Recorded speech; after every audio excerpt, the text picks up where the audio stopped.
Hey, what's going on, guys? So we've been talking about Christ versus Muhammad, Christianity versus the Muslim religion. The reason why we've been talking about these videos so much is because there's a massive pull in our world today that seeks to lift up the Muslim religion as being a religion that leads to God. And we've been trying to challenge that in these videos because you're getting it at all turns. You're getting it in the news. You're getting it on social media.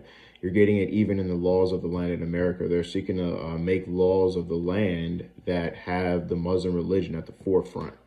And the reason why we're talking about it, the reason why that's important is because that affects the way people think. And the way that we think has a lot to do with how we live. So I want to read 1 John, a passage from 1 John. So I want to talk about why the Muslim religion is inherently antichrist.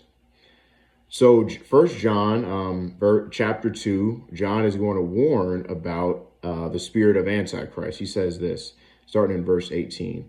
Dear children, this is the last hour. And as you have heard that antichrist is coming, even now many antichrists have come. So antichrist is not this one figure we're waiting for. John says many antichrists are in the world. Many antichrists are already here. They've come and they've gone. He says, this is how we know it is the last hour.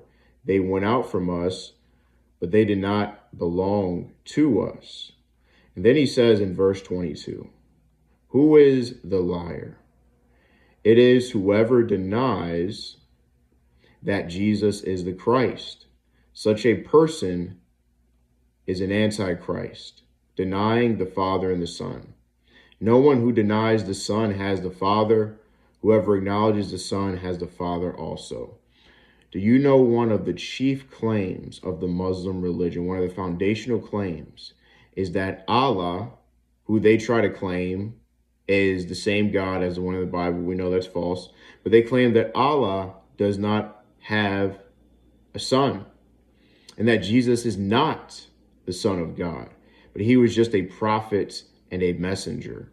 What does John call that in 1 John chapter 2? John calls that antichrist.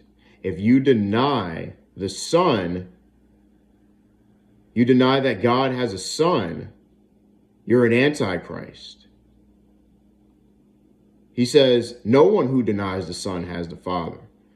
So if we want to get to God, we got to go through the Son. We're not going to get to God by going through Muhammad. We're not going to get to God by going through the Islamic tradition. We're going to get to God by going through his Son, whom he sent to die on the cross and to raise on our behalf. Thank you.